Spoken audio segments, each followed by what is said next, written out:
what I call the leap of faith to start their own business, kind of go through all of those emotions and those thoughts and trying It's to scary. it really is scary. For me, at first, it was actually intimidating, Okay. like fear. Like, I know I want to do it.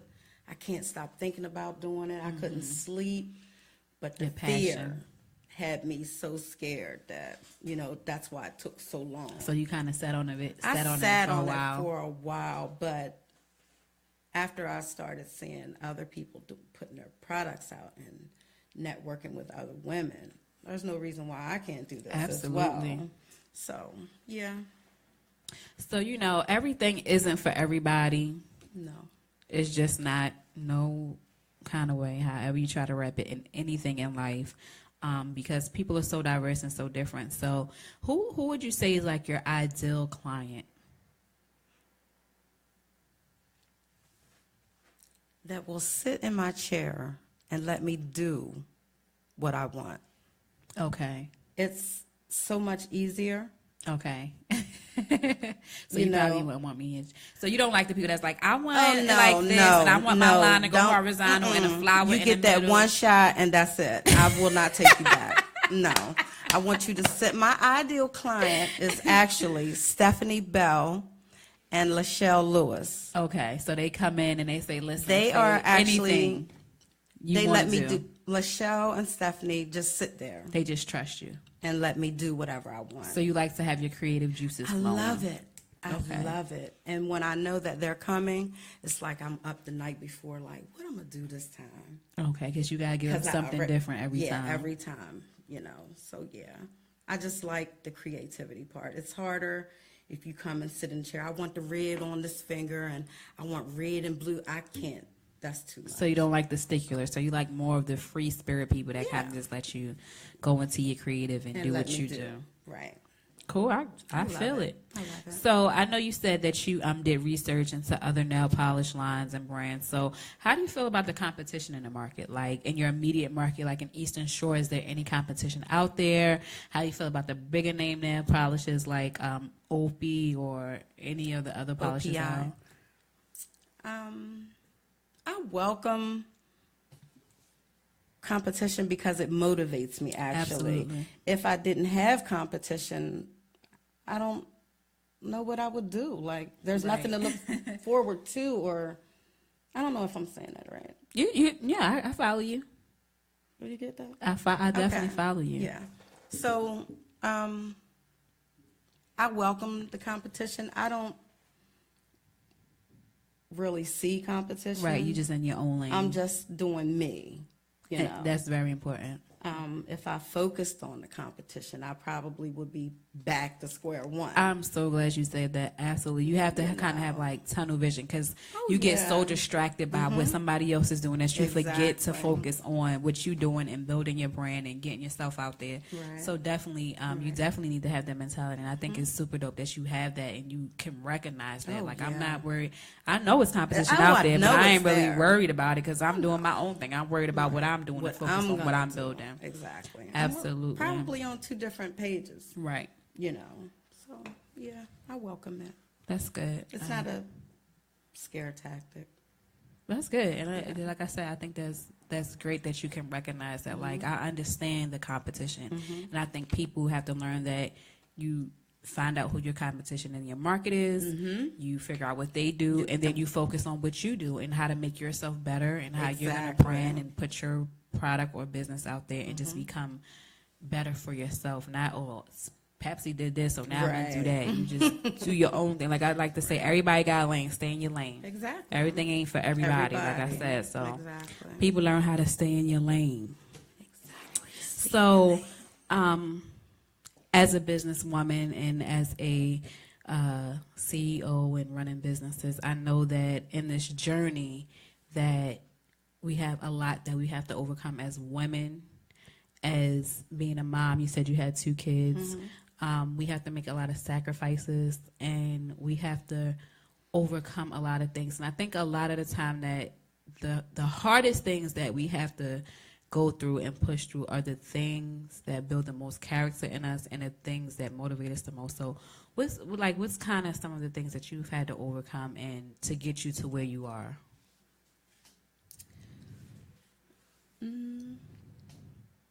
My biggest thing that I've had to overcome was being in a abusive relationship. Wow, okay.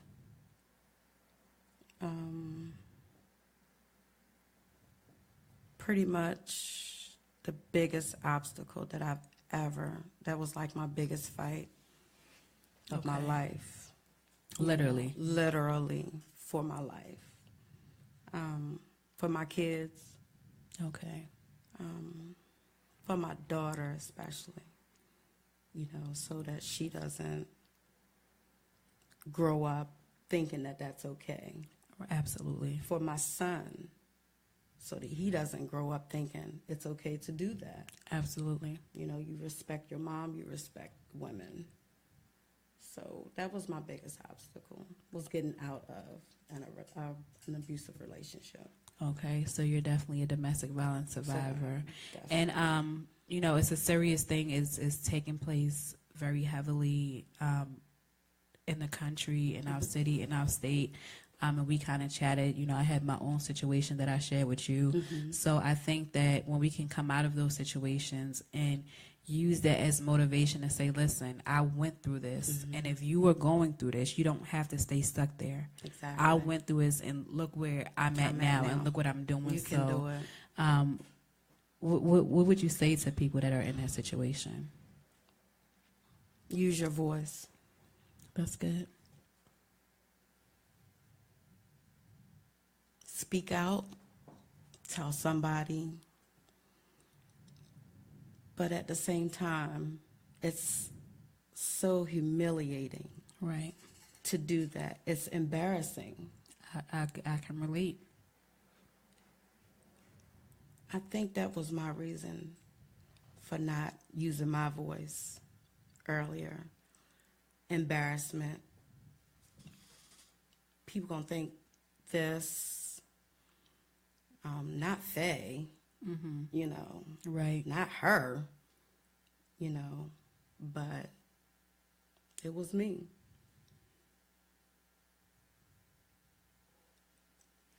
Every 9 seconds, a woman is beaten. Wow. A lot of them don't speak on it, like I said, because of embarrassment. Absolutely. Fear is a big thing. Definitely fear. I lived on fear for 7 months straight. Wow.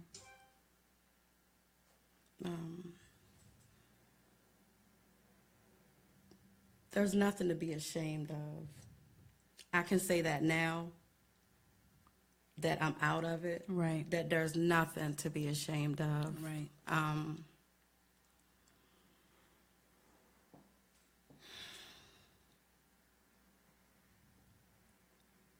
you can get through it, Somebody is willing to help you, but you have to speak up. Right. You have to seek the help.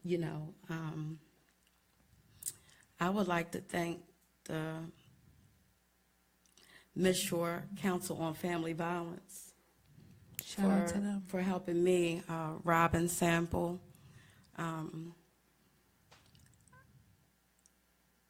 I told you that have you ever lived in fear? Have you ever been so fearful that you just can't move? We had that conversation. And just one day, I was just so scared. Like I said, I just ran. But I ran for my life. I ran for my mentality. I ran for my sanity. That's real. I ran to get to where I'm at now. I'm no longer a victim. I am a survivor. That's right. I moved over from victim. That's right. To survivor, And I didn't do it by myself. My mom after so long, my sister, my best friend Trina, my neighbors Ashley, her husband Sean, once you speak out and you ask for help, you will be so amazed at the people who are on your side. Absolutely. You know, and it's almost like, dang, I should have been said something, you know, but fear. The fear got you. You know, if you don't know what fear is, you don't understand what I'm talking about right now. Right. If you've never been scared, I'm speaking another language to you. Right. You know. But I'm thankful that I'm past that. You know, it pushed me. I believe that that part of my life pushed me to where I am now. Absolutely. To the happy Faye. Absolutely. You know, to getting my smile back, to not believing that I'm the dumb bitch. You can curse. You know, I'm not the dumb bitch that you say that I am. I'm actually the smart bitch. That's right. You know, and it was just like I was sitting to my station one day after my client had left and just twirling the bottle, and I was like, what if this dumb bitch started her own nail polish line? Wow. No lie. And I was like, that's where it first started. Okay. But I was in that then. So it was just a thought, and then it left. And it left. But now that I'm you have a clear mind, right? I look back at that and was like, wow, I'm not as dumb as you say I am. Right. You know, so I wouldn't change any of that because I think that was my test. Yes, absolutely. Of my faith to see if I would hold on to his word. Right. You know, I'm a firm believer. I grew up in church, so I would say to any young lady who's going through it, you know, just speak out. Don't be scared. It's scary. I know that it's scary, but you have to speak out.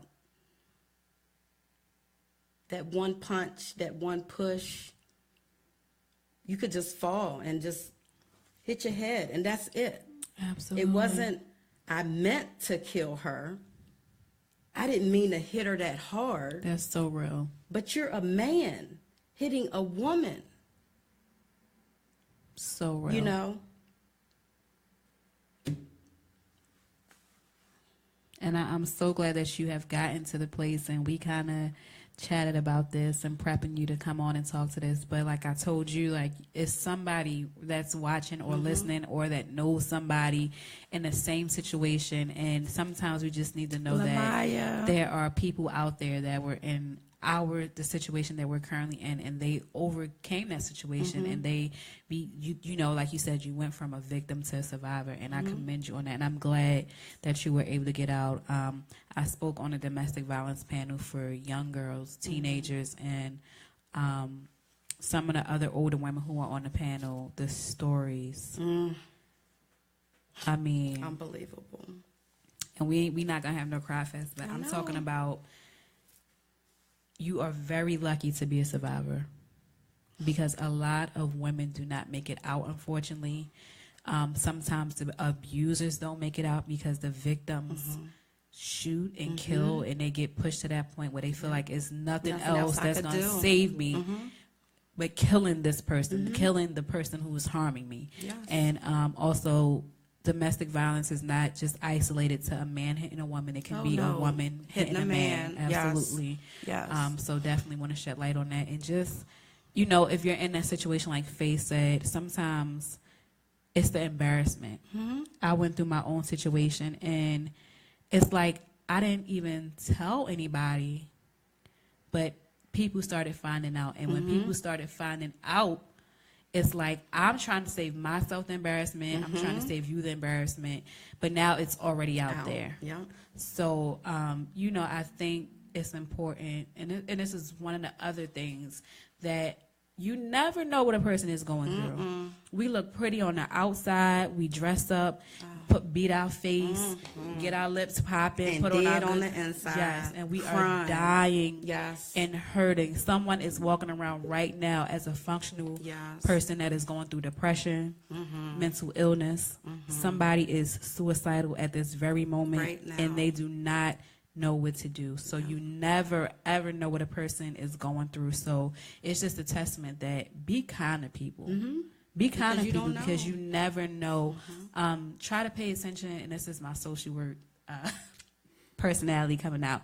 Like, you know, they teach us that the signs and stuff to pay attention to, like people who are being abused. You know, they avoid eye contact. They, you know, just little things like that. The biggest thing was the eye contact was a big thing, but it was the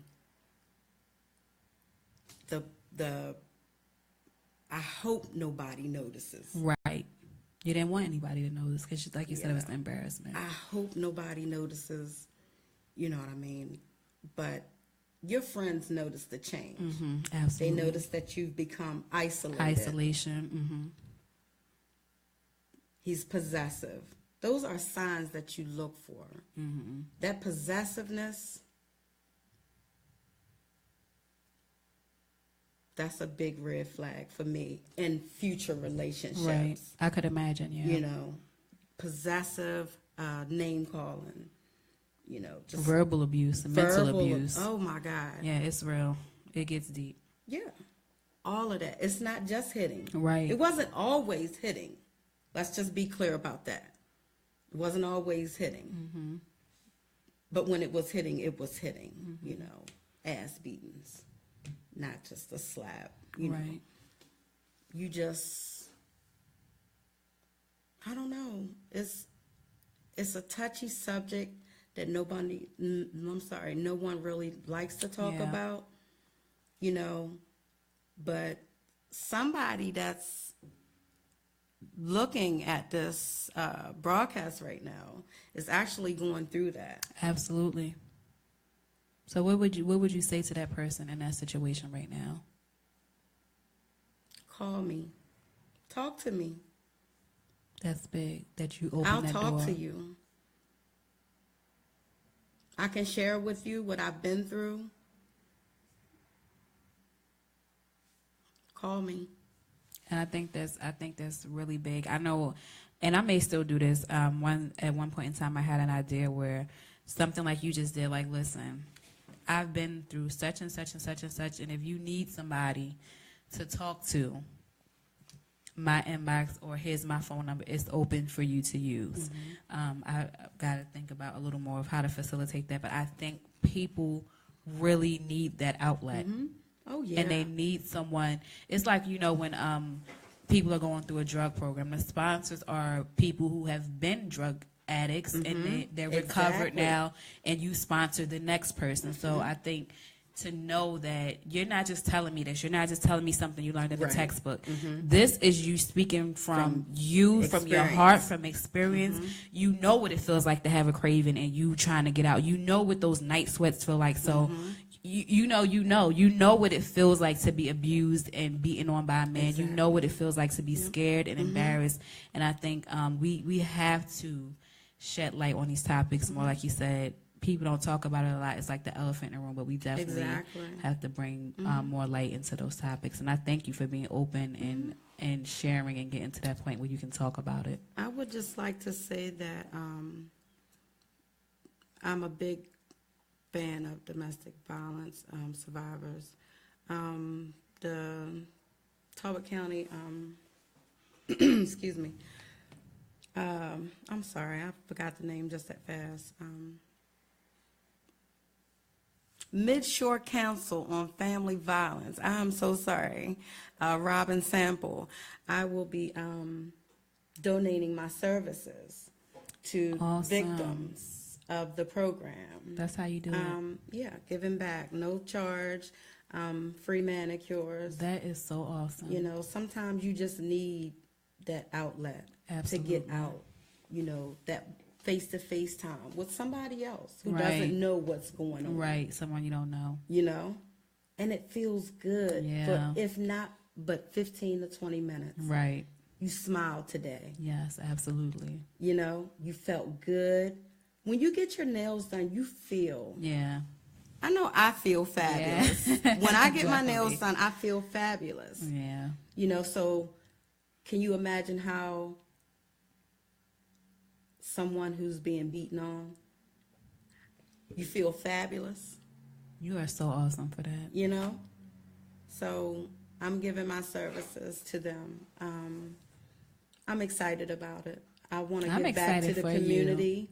You know, that was my way of giving back. So I'm excited about it. I'm excited about living again. Absolutely. I'm excited. I can see it all over you. Yeah, it's like a new me shedding old skin. You know, it feels good to be in charge of your feelings. Absolutely. It feels good to just be able to be relaxed and not be so tense. Right. All the time. I can imagine. Can you imagine how tiresome that is? Yeah. You know, it's draining. Yeah. Exhausting even. You know, you don't have the strength to fight back. You don't have the strength to pray. You don't have the strength to get out of bed. You don't have the strength to brush your teeth. Wow. You just want to be there. You just here. You just exist there. You know, until the next time it happens. And then you're dealing with, oh God, I'm living on eggshells because I don't want to piss nobody off. Right. It's exhausting. Right. It's tiresome. And no woman or man should have to live like that. Absolutely. You know, it's a prison in your own mind. You know, you can't escape that. So talking to someone will, you know, give you that escape, you know, that outlet that you need. Right. You know, you might not have your breakthrough right then. Right. But you gotta be, it's a process. You can't just leave and I'm done. That's it. It's not that easy. Even though you want it to be that easy, it's a process. Because you have that bond. And it's not a good bond, but you have that bond. Right. You know. So speaking out is my biggest thing. Is my biggest piece of advice. Okay. Is to speak out. Open your mouth. Use your voice. You know, find someone. You got a friend that is going to go hard for you in the paint. Let me tell you who went hard for me in the paint when I was going through my domestic violence.